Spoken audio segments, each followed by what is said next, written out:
Good morning, dear students. Now I am going to start the lesson. Let no fat break this bread and butter bond. In the previous class, I told you the meaning of this title written by Ruskin bond. पिछले class में मैंने तुमको इस title का meaning बताया था. Ruskin bond को bread और बटर खाना इतना पसंद है. He likes to take bread and butter so much that he doesn't want any other food to break this bond. Bond मतलब बंधन.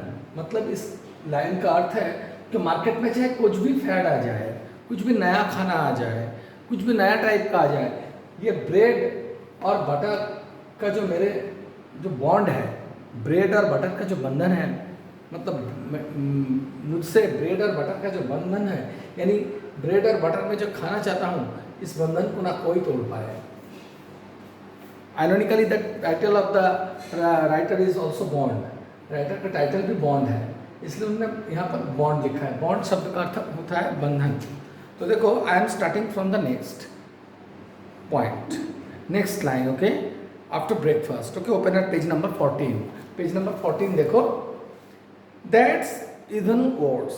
एक्चुअली राइटर, इससे पहले मैं बता देता हूँ क्या बोला था. कि राइटर ने बोला था क्या मैं पराठा खा सकता हूँ? Should I switch to parathas? I asked.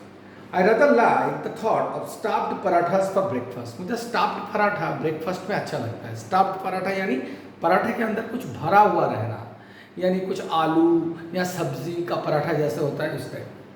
That's even worse. She screams at me.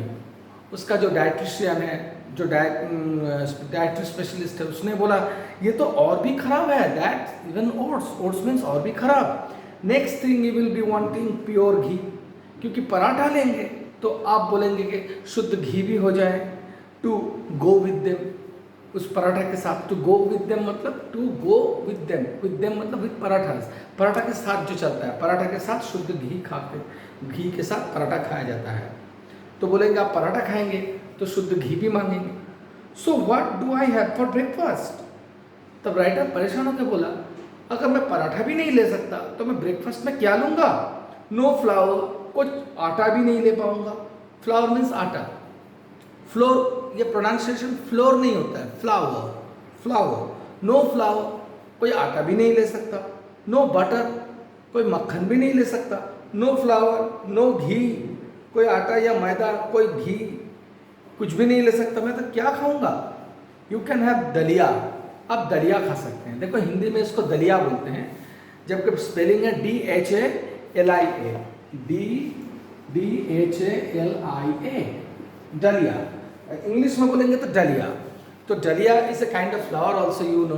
दलिया एक तरीके का फ्लावर भी है, फूल भी है एक तरीके का, लेकिन हिंदी में उसका प्रोनाउंसिएशन होता है दलिया, जो खाना होता है, जो बच्चों को हमेशा खिलाया जाता है, अनाज से बनता है. You can have dalia. Then the dietary specialist suggested Ruskin Bond to have dalia. बोला आप दलिया खा सकते हैं. What's that? I asked. तब मैंने पूछा ये क्या है? I thought the dalia was a flower. क्योंकि मुझे लगा था कि दलिया या दलिया तो एक फूल होता है. उसने स्पेलिंग देखा DHALIA, तब सोचा दलिया होता है. दलिया is a form of oats. मतलब दलिया एक तरीके का ओट्स होता है. ओट्स यानी हिंदी में जिसको जौ बोलते हैं. जौ. जौ का देखोगे ज़्यादा यूपी में या हरियाणा में या राजस्थान में जौ का खिचड़ी भी बनाया जाता है कि नहीं? जौ. तो बोले दलिया is the form of oats. दलिया एक तरीके का ओट्स होता है, जौ होता है. They call porridge in England. England में उसको पॉरिज बोला जाता है. इंग्लैंड में भी खाते हैं, जो अनाज के टुकड़ों से बनता है. अनाज में उसको मिला के उसको थोड़ा खिचड़ी की तरह बनाया जाता है. इंग्लैंड में उसको इंग्लिश में पॉरिज बोलते हैं. Scottish people eat it. Scottish लोग यानी स्कॉटलैंड के लोगों को बोलते हैं स्कॉटिश. थोड़ा स्कॉटिश पीपल इसको खाते हैं.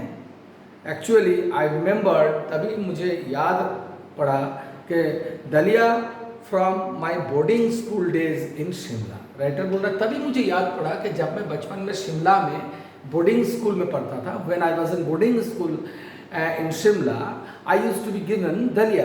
तब मुझे दलिया दिया जाता था. when we used to confront it at breakfast time, जब हम लोग ब्रेकफास्ट टाइम में का सामना करते थे। कॉन्फ्रॉन्ट, देखो, डील विद प्रॉब्लम और डिफिकल्ट सिचुएशन, कठिन हालात का सामना करना। तो राइटर जब शिमला में बोर्डिंग स्कूल में पढ़ते थे तो दलिया खाते समय राइटर को ऐसा लगता था कि वो कठिन समय का सामना कर रहे हैं, because he did not like दलिया when he was in the boarding school in Shimla. He never liked to take dalia, and that is why he is saying that whenever I used to be given, or I would be given dalia, it seemed as though I was facing a tough time, जैसे कि मानो एक कठिन समय का face कर रहा हूँ। It was rather insipid stuff. ये कुछ इंसिपिड मतलब जिस खाने में ना टेस्ट हो ना कुछ स्वाद हो, हाँ, एकदम कुछ फ्लेवर नहीं है, एकदम खाना खाते खाते बोरिंग हो जाना, ऐसे इस टाइप का खाना था। आई रिकॉल, मुझे याद पड़ रहा है, the most of us could make it palatable by adding jam और स्वीटेंड कॉन्डेंस्ड मिल्क। हम लोग उसके बाद मुझे अभी याद पड़ रहा है कि जब हम लोगों को दलिया दिया जाता था तो हम लोग क्या करते थे कि ज़्यादा से ज़्यादा स्टूडेंट्स को पैलेटेबल यानी प्लीजेंट या एक्सेप्टेबल, ताकि इसको खा पाएँ, इसके खाने लायक करने के लिए हम लोग इसमें थोड़ा जैम या स्वीटेंड कॉन्डेंस्ड मिल्क, मतलब जमा हुआ थोड़ा मिल्क यानी दही की तरह भी हो सकता है, इसको थोड़ा हम मिला लेते थे। This things came in teens in those days. तब के ज़माने में ये सब चीज़ टीन में भरा हुआ आता था, जो स्वीटेंड, जो जैम या कॉन्डेंस्ड मिल्क जो बोल रहा है। कॉन्डेंस्ड मिल्क मतलब जमा हुआ, मिल्क से पानी को हटाकर उसको थोड़ा जमा दिया जाता है ना, दही की तरह, उसको बोलते हैं कॉन्डेंस्ड मिल्क। ये तब के ज़माने में टीन में आता था। And the jams were all made by a company called JB Mangaram. तब एक कंपनी ये बनाते थे ये जैम्स को, तब के ज़माने में जैम्स को एक कंपनी बनाते थे जिस कंपनी का नाम था JB मंगाराम। आई वंडर, मुझे आश्चर्य लगता है, मैं इसमें सोचता हूँ, what happened to JB Mangaram's many fine condiments. क्या हुआ वो JB मंगाराम्स का बहुत सारे सुंदर सुंदर कॉन्डिमेंट्स मतलब चटनी की तरह, जैम की तरह चटपटा मीठे खाना, उसको बोलते हैं कॉन्डिमेंट्स। देखो, condiments the meaning is given here, substances that give flavour to food, वो चीज़ जो खाने में स्वाद देता है, यानी लेकिन फिर भी जिसको हम एक्चुअली चटनी बोलते हैं उसको इंग्लिश में तुम कॉन्डिमेंट्स बोल सकते हो। चटनी की तरह चटपटा, थोड़ा चिपका सा रहेगा, ऐसा मीठा चीज़ को हम कॉन्डिमेंट्स बोलते हैं। तो बोल रहे हैं अभी JB मंगाराम्स का जो कॉन्डिमेंट्स है, अभी मैं सोचता हूँ कि क्या ये कंपनी अभी भी है या कहाँ गया। They disappeared by the late 1950s, यानी 1950 के लेट में, 1950 के लेट मतलब अंत तक, मतलब 1957 हो सकता है, 1958 हो सकता है, 1959 हो सकता है, बोलो शायद इन सब सालों में 1950 के अंत तक ये कंपनी डिसअपियर्ड हो गई। एनीवे, द अदर डे, जो भी हो, दूसरा दिन, आई फाउंड ए बोल, मुझे एक कटोरा दिया गया और दलिया प्लेस्ड बिफोर मी, मेरे सामने रख दिया गया एट ब्रेकफास्ट टाइम। जब सुबह ब्रेकफास्ट का टाइम हुआ तब मेरे सामने टेबल के ऊपर एक कटोरी दलिया रख दिया गया। As expected it tasted like sand, जैसे मैंने पहले से ही आशा किया था, क्योंकि मैंने दलिया बचपन में खाया था। ये एकदम बालू के जैसा यानी रेत की जैसा, सैंड की जैसा टेस्ट था। ऑर्गेनिक ऑफ कोर्स, ब्रैकेट में लिखा हो ऑर्गेनिक ऑफ कोर्स, ऑर्गेनिक मतलब ये जो अनाज है जो खेत में उगता है, या बिना केमिकल से, ये बोल रहे हैं। डग अप फ्रॉम द बीच, मानो लग रहा था कि समुद्र के तट पर से कोई खोद के रेत ला के दे दिया। So I reached for the sugar bowl, इसलिए मैं चीनी के कटोरी लेने चले गए। आई रीच्ड, क्योंकि because I was thinking how can I take this, क्योंकि मुझे लग रहा था कि मैं कैसे खाऊंगा सिर्फ इस दलिया को, मुझको थोड़ा इसमें चीनी मिलाना चाहिए। No sugar said my dietary adviser, मेरे डाइटरी एडवाइजर ने बोला नहीं, एकदम चीनी नहीं, दैट्स वाइट पॉइजन, ये तो सफ़ेद जहर है। So I reached for the jam pot, इसलिए चीनी लेना मना कर दिया। सो मैंने क्या किया, आई reach for the jam pot, तो जैम का जो पॉट है, कैन है, उसको मैंने सोचा कि इस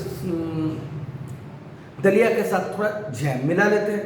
नो जैम, शी स्क्रीन, वो चिल्ला के बोली एकदम जैम नहीं, दैट्स 50% शुगर, इसमें तो 50% शुगर है। So I reach for salt cellar, इसलिए मैं सॉल्ट सेलर के तरफ गया। सॉल्ट सेलर एक तरीके का इस तरीके का एक तरीके का ढक्कन रहता है, इसमें थोड़ा छेद रहता है, अंदर सॉल्ट रहता है, ठीक है, अंदर सॉल्ट रहता है। इस type such type of container is called salt cellar where salt is kept, जहाँ पर यहाँ पे salt रखा जाता है।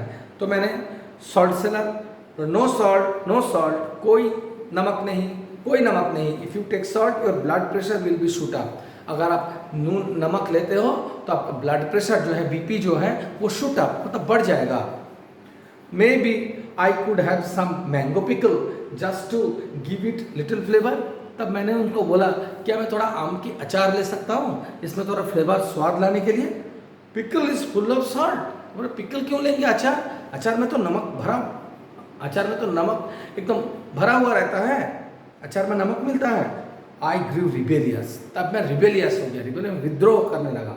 Rebellious means to protest against any authority, किसी अथॉरिटी के खिलाफ प्रोटेस्ट करना। मतलब तब मैं डाइट्री को, जो मेरा डाइट्री एडवाइजर था उनको, मुझे ऐसा लग रहा था कि उनको बात मैं नहीं मानूंगा। I grew rebellious and refuse to eat dalia, मैंने बोला कि मैं दलिया नहीं खाऊंगा। You can give me a plain chapati, आप मुझे प्लेन चपाटी दो, प्लेन रोटी दो।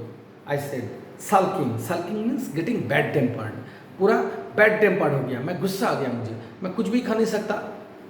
Okay okay dear students, I think it is enough for you in this video. I will keep on sending you videos, so just follow everything in the video that is given to you. Good day.